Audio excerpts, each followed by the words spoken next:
Hello and welcome back to Cello from the Beginning. This is the musical lesson for Fox, You've Stolen the Goose. So if you've found this video, you'll want to go back one video prior in the playlist for the intro to Fox, You've Stolen the Goose, where I go over the technical challenge for this piece. So let's learn the music now. And as usual, the sheet music is available in the video description, and also there's a link to a sound slice lesson for play along with accompaniment. So this piece begins, we're just playing up a D major scale, and you'll notice that it's almost all eighth notes this time. So we learned a lot of eighth notes in our last couple of lessons and how to play eighth note rhythm, just twice as fast as the quarter. But because this is a fairly slow piece, these eighth notes aren't very fast. So if I put this, let's say, to somewhere around, that's 50 to the quarter note. That means my quarter is 1, 2, 1, 2. You'll also notice this piece is in 2/4 rather than 4/4. That simply means that we have 2 quarter note beats per measure instead of 4. It doesn't change anything about the speed, it's just how we count it. We count 1, 2, 1, 2 instead of 1, 2, 3, 4. But if these are if our quarter notes are this speed, our eighth notes at twice as fast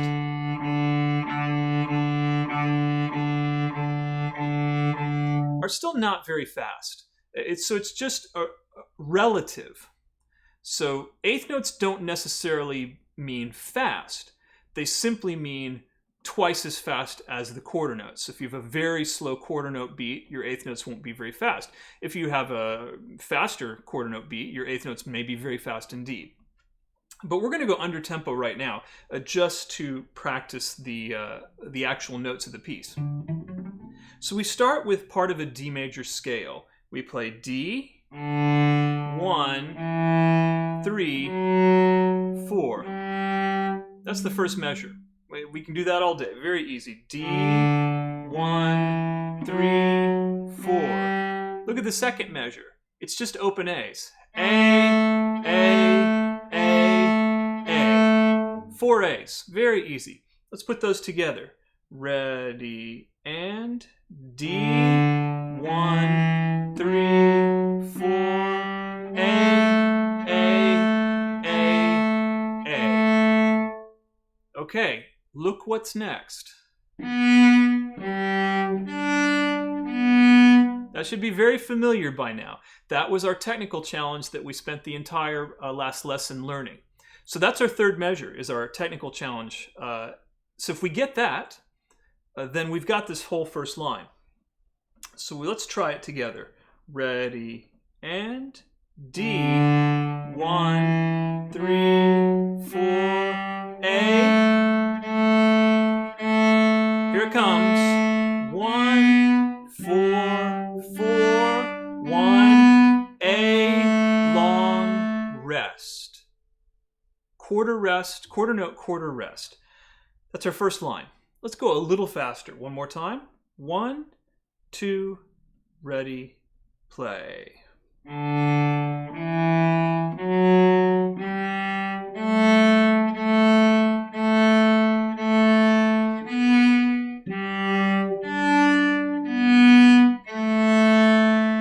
Rest, and now look.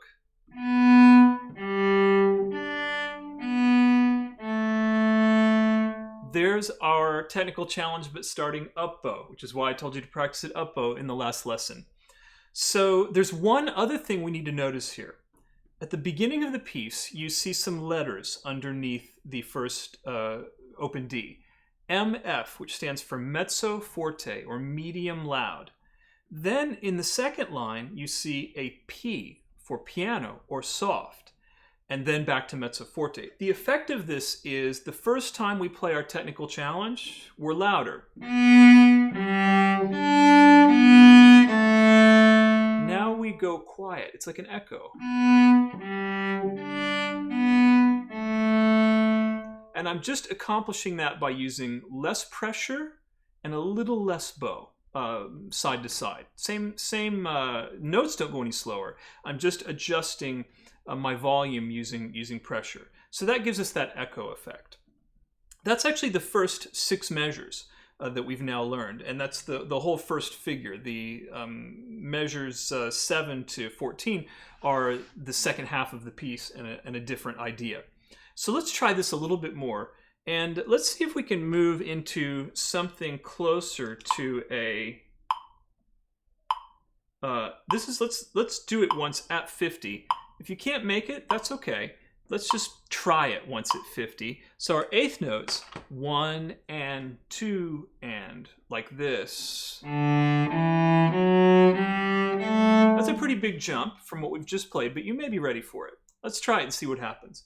1 and 2 and.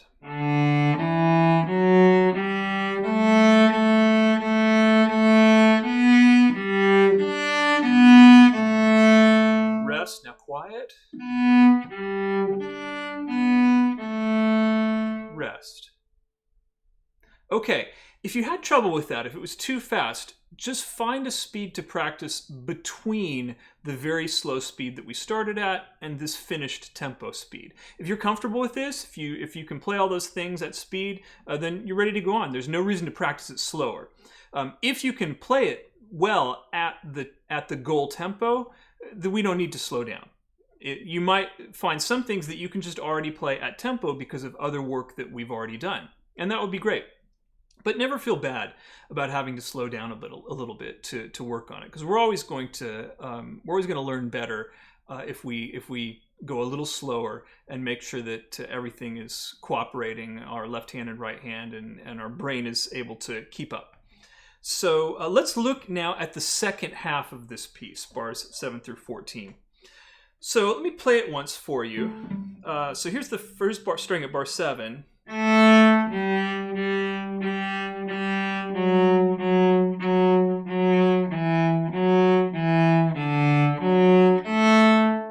Now, what you're going to hear is an almost exact repeat.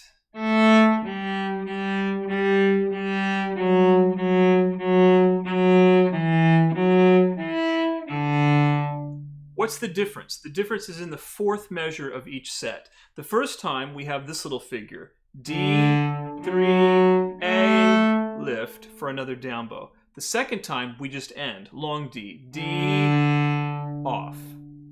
And I would actually raise the bow and let it ring. D, and literally off the string. So we play a quarter note, 1, and off. So let's look at the part that is the same in each section, which is this descending pattern. We start with open A. We immediately go to 4 on the D. The next measure starts with a 4, 3. This one's a little different. 3, 1, 3, 1. Let's try it again. A, 4, 4, 3. 3, 1, 3, 1. One more time. Ready, and A, 4, 4, 4, 4, 3, 3, 1, 3, 1. All right, if you've got those 3 measures, then you've learned 6 of the final 8 measures of the piece. So then we just decide, is it the very end? Or is it the 4th bar of that set? Let's look at that bar. It's a little technical challenge. We've done this before, but it's good to isolate it. We have D, 3, A. Now this A quarter note has a little dot over it. That is a staccato dot. It means the note is short, but short is relative. So a staccato dot in a piece that's going very slow doesn't necessarily mean, unless they really emphasized it. It really just means, probably in this case, it's just an 8th note with an 8th rest, and we're lifting during the 8th rest. D, 3, A, lift, A. Why are we lifting? to go back to another down bow because our sequence ends on a down bow. Down, up, down, and I want to start the next measure on a down bow for musical reasons and technical reasons. So I have to get back to down bow. D, 3, A, lift. So you can see that quarter note, although it has a staccato on it, is not super short. D, 3, A, lift. We could have written this as 3 eighth notes with an eighth rest. This is just another way of writing it. So let's try now the whole thing, actually, of the second half. So starting in bar 7 with our A4, 1 and 2 and. A4, 4, 3, 3, 1, 3, 1, D, 3, A, lift, A4, 4, 3, 3, 1, 3, 1, D, off. Okay. One other technical thing I want you to notice. When I came down the figure, the A4, 4, 3, 3, 1, I didn't go A, fourth finger with everything else in the air. I did A, all 4 fingers down. Then I just peel them off, right? That is a much more stable way to play this. All 4 fingers down, 4th finger's up, 3rd is up. And when I do this, D, 1, 2, 3, A.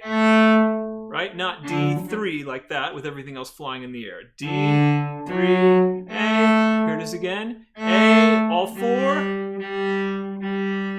1, 2, 3. 1, 3, 1, D. Now everything's off. Okay, I'm going to play through this once at a finished tempo for you, so that you have within the video a practice.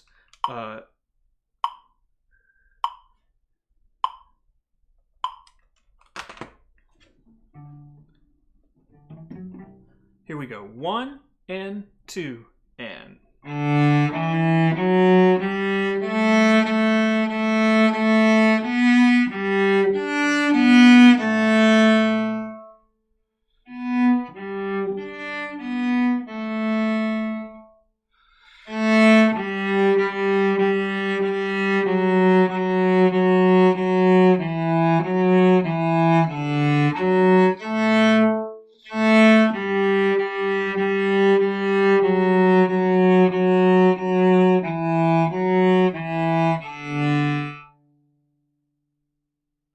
There it is. The next video will be the accompaniment track with the usual click track count in.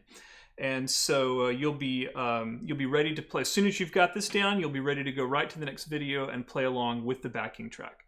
So practice hard. We'll see you next time.